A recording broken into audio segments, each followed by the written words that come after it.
Welcome to Hockey Inside Out. I'm your host, Adam Susser, coming to you from downtown Montreal with Stu Cowan, Chris Nilan, and CBC Daybreak's Jessica Rusnak, who's joining us once again.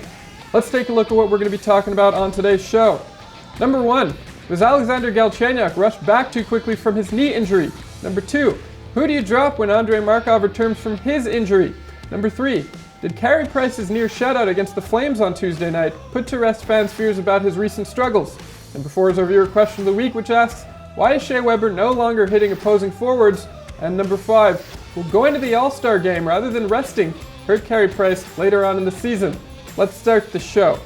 On Monday, Michel Therrien announced that Alex Galchenyuk re-aggravated his knee injury after only about a week back on the ice after missing 18 games.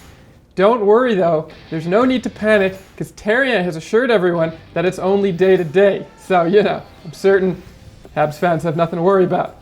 Do you think the Canadiens rushed Alex Galchenyuk back too quickly from his knee injury? I don't think so. I wouldn't be overly concerned because he finished the game against Buffalo when he re-injured the knee. He almost scored the winning goal in overtime. After the game against Calgary, he was walking around in the room and he looked okay. He didn't seem to be limping. I think it was a case of they didn't want to take any chances with the All-Star break coming up to give him a break. But one thing I think the Canadiens learned a lot about knee injuries last year with Carey Price, so I can't see them rushing anybody back. I think he was ready and he just maybe tweaked it a little bit. Yeah, he had to be ready to come back, and if he wasn't, it was because he wanted to get back in the lineup, not because the doctor put him back in. I think that's important to point out because a lot of times players get hurt, they're out of the lineup, they want to get back in. They might be close and feel great. They might not be 100%. The doctor can't tell if he's 100%. You could, take a picture of it, take an MRI, and everything looks fine. Test it, wiggle it, move it around. But he said he feels fine. He feels 100% when he's on the ice. What are you going to do? Hold him out of the lineup. So I don't think he came back too early. I think it's a matter of circumstances as well, as Stu pointed out, that they do have the All-Star break coming. This is a pretty quiet time for their schedule. So if he's not feeling 100%, and now you're going to be starting the part of the season where you really need a player like Alex Galchenyuk in the lineup. So take him out for a few games, let him rest up, have the All-Star break to come back so that he's 110% and not just 100%. Well, with doctors looking out for guys, it was interesting this week with Brendan Gallagher was back on the ice skating, and the doctors cut the blade off his stick because last year when he broke his hand, he came back and he was told not to shoot and he started with the puck, so they took the odd option out of his hands and cut the blade off his stick. It was like a ringette stick. I think there was no rings out there. Practicing with a ringette stick. Jess, he'll never be 110%. You can only be 100%. You're one of those analytics guys, with the math? Yes, I am. I think he's right. I'm pretty good at math, and I think he's got a point there. Staying on injuries, Andrei Markov has been out since December 18th with a groin injury. The team's hoping he'll be back next week after the All-Star break. What defenseman do you drop when he comes back? It'll probably be Mark Barberio. I mean, Ryan Johnson will go back to the AHL, and Barberio with, Markov's a left-hand shot, Barberio's a left-hand shot. It seems he'll probably be the guy going back up to the press. That would seem, if you got to play like Babcock plays, you need 3 righties, 3 lefties. I'm not so much that type of guy, but it seems like Michel Therrien is now. But you would think it's Barberio, but I got to wonder because, when Barberio was playing with Johnson, who was sitting out, it was Redmond. So honestly, I don't know what they're thinking there and what they will do when Markov comes back, but it should be interesting. I think any one of those 3 guys can be the one that gets sent down because they're kind of the ones that are that filler role that can go up and down. They have the 2-way contract for a reason. And to be honest, I can't really make a case for anyone that's really standing out of the 3 guys. Yeah, well, Ryan Johnson's obviously, it's amazing this guy's made it to the NHL. 5'10", 100, he's a fantastic skater. That's why he's here. And I think he's just enjoying the time he's in the NHL right now. But, he'll end up back in... And the paycheck. I saw him last night up in the press box there. He was sitting in a chair. His feet didn't even touch the floor. He's got to be the smallest defenseman in the NHL. Yeah, but he can skate, boy. He's fun to watch skate. Yeah, he can. Carey Price has won only 2 of his last 7 games, although it's worth noting that on Tuesday night against Calgary, he played a near-perfect game. He was pretty much a second point something away from a shutout. Did Carey Price's near shutout put fans' fears to rest? I think it had to, because people started to get really worried about Carey Price and if what's slipping with his game. And he showed that this is the Carey Price that we've grown to know and love.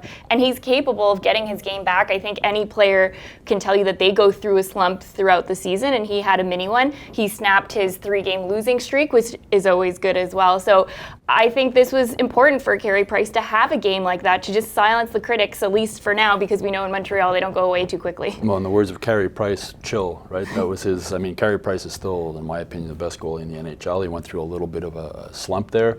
It was too bad he didn't get that shutout. I felt bad for Shea Weber at the end. He tried to go high off the glass, which is the smart play to get it out. It took a bad bounce, comes in, they score with 2 seconds left. But the other surprising thing is that Carey Price picked up his first his first assist of the season also in that game. For a guy who handles the puck so well, it's surprising we'd only have one. But no, Carey Price is, we've said on the show before, he was just going through a bit of a slump like any other player does, and he'll be fine. He'll come back. I don't know if it's enough for the fans, but it surely was enough for me. And the game before it was. I mean, you look at the beginning of the game Tuesday night, he made 2 or 3 key saves there early in the game that the Habs could have been down 2-3-0.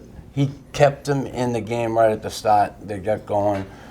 They put some pucks by the Calgary goaltender, and it was a shame what happened at the end. And a lot of people saying Carey Price be upset about it. Listen, he was probably upset for like a second, like, oh, my shutout, there it went. What are you gonna do? I'm glad we won. His teammates were probably more upset afterwards, but yeah, I'm not worried about Carey Price. Alexander Radulov was upset. He's the one who took the penalty late in the game that they had the power play goal. And it was interesting seeing in the locker room after the game, Carey Price takes off his equipment usually, then he goes in the back, and then he comes out to meet the media. And just before he went in the back for the first time, Radulov was leaving his media scrum, sat down beside Carey. He didn't really say anything to him, just sort of patted him on the back and said, sorry about that, bud, and he left. So as you said, I think the teammates felt as bad, if not worse, than Carey Price that he lost that shutout. And how much of a significant effect do you think Markov's return will have to bolster Carey Price's confidence and the team's confidence as well?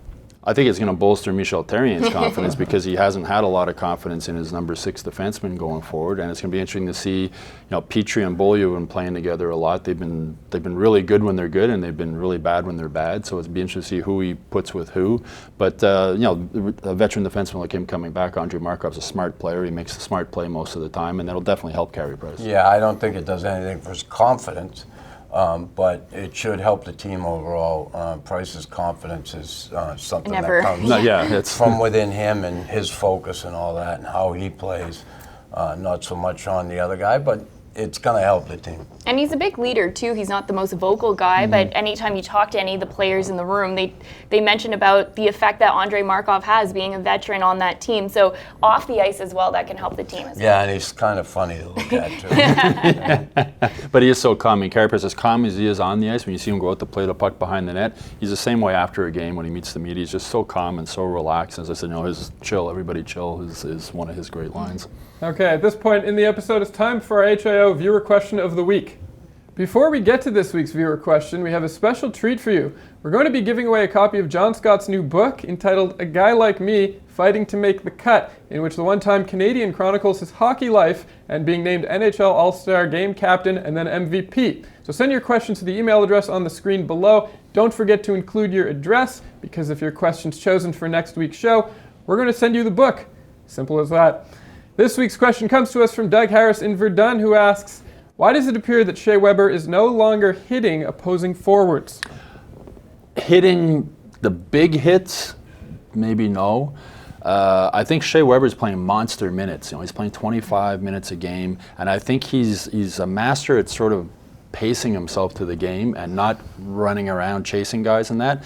He might not be throwing the big open ice body check like maybe Emelin does, but standing in front of the net with Shea Weber is not a fun experience. I mean, the game against Toronto, I can't remember who it was, the Leaf player in front of the net, Shea Weber uses a 122 flex stick, and he cross-checked him and snapped the stick in half. So as far as, the big open ice hits, maybe they're not there, but he's a physical presence. Yeah, it was a Russian in front, and he certainly limits time and space, and when you limit time and space as a defenseman in the corners, you don't have to be overly physical. You have to be able to lead with your stick, finish with your body.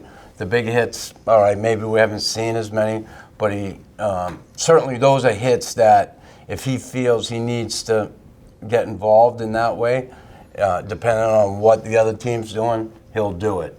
I'm not so much worried about that. And as far as hits go, they're not all that important, right? When you think about Corsi. So Corsi's the important thing, right?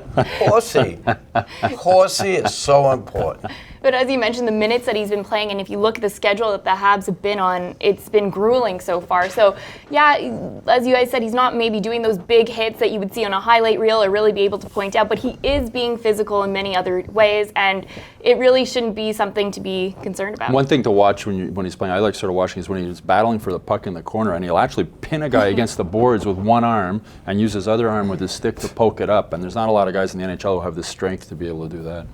Okay, it's the All-Star Game's coming up this weekend in Los Angeles at the Staples Center. Shea Weber and Carey Price are going from the Habs. Do you think going to the All-Star Game rather than resting will hurt Carey Price later on in the season? I hate this question. It comes up every I didn't make single it up. I'm just year. giving the question. I mean the topic of this. It comes up every single year that Carey Price goes to the All-Star Game. Should he not go? Should he be resting? Well, the All-Star Game is not that difficult of a thing to attend. Yes, you got to go to LA. There's time difference. They'd rather him be sitting on his couch here in Montreal. But it's an event that you have to attend to grow the game. It's also an event that does not exhaust players either. It's an easy, friendly game. It's more of a schmooze fest that you do, and this is not going to affect Carey Price in the long You run. get more exhaustion from drinking for 3 days than you do for playing a hockey game. A former NHL All-Star right here. Come on. And, you know, I'm kind of ambivalent about it. I look at him and what's he going to do? Is he going to sit at home? And people say sit at home on the couch.